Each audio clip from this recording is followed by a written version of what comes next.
I'm Laura of Cooks Books, and I am here today to recommend you some short sci-fi books that I think are absolutely worth your time. So quite often when I am feeling panicked about my reading goal, which is silly, but something that we all do, I try and think of short books I could read to kind of bump up that total so I can get calm enough to read long books again.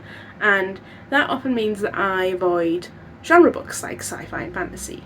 Because I think a lot of us picture like absolute chonkers, like tomes, when we're thinking about sci-fi and fantasy. But actually, I've read some really, really good sci-fi that is under 200 pages and was really pacey and quick and fun to read. So I've got a list of those for you today. Some of them are recent sci-fi, some of them are classic sci-fis that you might have been a little bit intimidated by. I know I was intimidated by some of these before I'd actually picked them up and read them. So hopefully me recommending them to you as a fun, quick, accessible thing to read will be helpful. We've got some kind of quite hard sci-fi, we've got some soft sci-fi, some stuff that you'd probably describe more as speculative, but I've got them here in order of page number, and we're going to go from highest all the way down to the lowest number of pages. So coming in at 198 pages we have This Is How You Lose the Time War by Amal El-Mahar and Max Gladstone. Don't cry just thinking about it. Challenge. So I read this when I was living in London, when I was commuting on the tube, because my tube journey wasn't where I could sit down and really get stuck into something. I could only read like 2 or 3 pages before I was hopping on to a different tube. And I thought I need something really short and something really lyrical that it's just going to feel like I'm reading little snatches of poetry here and there. This did that 100%. However, it also made me weep like a baby on one of those very short tube journeys. This is about a time war. 2 opposing factions are fighting each other through time, unpicking the actions of the other and trying to kind of undo the other first. And we have Red and Blue, the 2 agents who are primarily kind of fighting in this war and going into the past and the future, and they leave messages for each other in bubbles in a test tube in the rings of a tree. It's so gay. It is canonically so gay. Like, can you imagine anything more sapphic than growing a tree so the rings of the tree over time contain a love letter?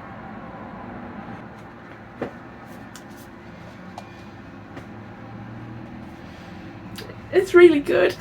Then we have a much more recent read for me. We have The Man with Six Senses by Muriel Yeager in this beautiful brand new British Library Lost Sci-Fi Classic collection. This clocks in at 191 pages and it follows a story of 3 young people in London trying to investigate the sixth sense that one of them has. He is able to detect things at first underground, like different kinds of rocks, whether there's oil, whether there's water underground, a bit like an old style dowser. They develop these powers until he can tell you whether you've eaten or not, what fabric your clothes are made out of, how much change is in your pocket, whether any of it's fake or if it's real metal. And they kind of try and bring this to society's notice, and society acts very society-ish about it. It's got that lovely kind of twice told tale element to it, so the narrator is telling the story that happened to him in his youth, to get it out of his head, to get it down on paper, and to share his side of what happened. Twice told tale I think works really well for short books because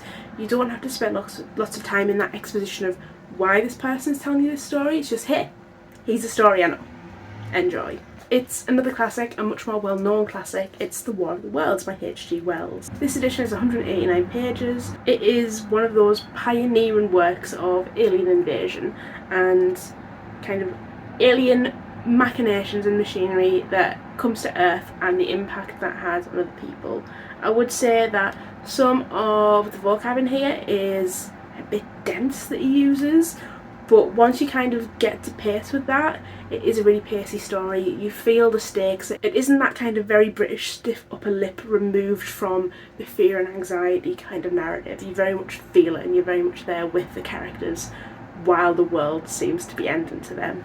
For something a little bit different, I thought maybe I'd give you a short story collection. This is Consider Her Ways, 186 pages of short stories by John Wyndham.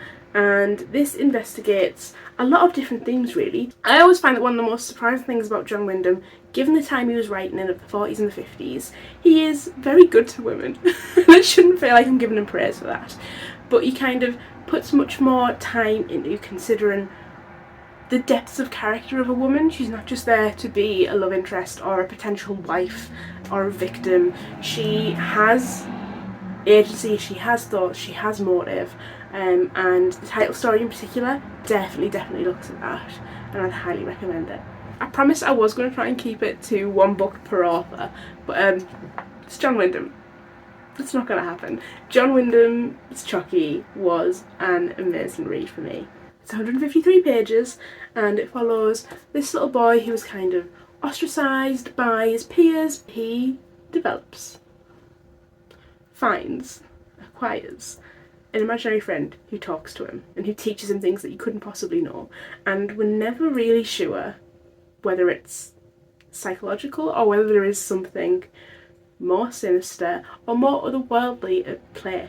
Such a quick read, and you really believe that this is a child that we're talking about. It's not like an author trying to think of how a child would talk. It feels like you're in the mind of a child. Also at 153 pages, but much more recent, To Be Taught Fortunate by Becky Chambers. I think this is a masterclass of storytelling. This follows a very queer crew of astronauts. I can't quite remember how everyone identifies, but I think we have an asexual character, a lesbian, a trans character. There's definitely 4 crew members who go off on this voyage and stop receiving messages from Earth, and it's about what they choose to do after that. Becky Chambers is so good at writing a found family and writing people pull together or fall apart, and I think for 153 pages, this is life-changing. With 132 pages of goodness, we're back on that H.G. Wells hype with another absolute classic, The Island of Dr. Moreau. This is about a vivisectionist who has basically established the city of his own on this island where he vivisections. He cuts people's animals up and he stitches them together. And it's about a man who washes up on the island as he slowly unravels what's going on and loses his mind. Sorry, what was that? We're going to try and keep it a one book per author. For the 3rd time, he's H.G. Wells. This is one of the first classic sci-fis I ever read. It's The Time Machine by H.G. Wells, 132 pages. I think when you go into this, the one thing you have to bear in mind is this is like the first time travel novel. So the first chapter and a half of this is basically having to explain time travel to someone who has never thought about it and can never understand it. It talks about the 3 dimensions and time is the 4th dimension. So it's probably one of the harder sci-fis in the pile, purely because it does talk about those concepts at the beginning quite a lot. But once it's kind of introduced that to the reader and it trusts them with it, you're off and you're adventuring through a variety of times and places. There's a threat of will you ever get home? How are you going to manage to do what you need to do? Just absolutely amazing. Like, once I'd finished it, I was so glad I'd persevered with that first chapter, because at first I was going to put it straight down. But your girl's got a Master of Science. She was not going to be put off. Not by a couple of big words. Your Year 8 English Literature course is coming back to haunt you. The Strange Case of Dr. Jekyll and Mr. Hyde by Robert Louis Stevenson. This is 88 pages.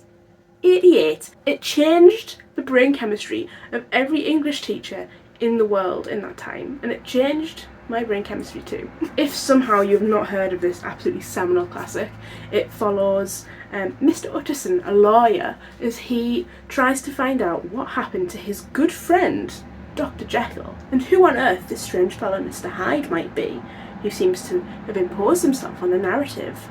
It's a mystery, but it's also a very loose sci-fi in that a potion is made through science. And then, because I am an absolute stan for the Penguin mini books, I had to include one of them. So at 52 pages we have The 3 Electronites by Stanislaw Lem. This is translated by Michael Candle, and it is a couple of short stories, all very much a sci-fi, but the title story in particular is amazing. I think it's about 30 pages, the title story. And we follow 3 electronites.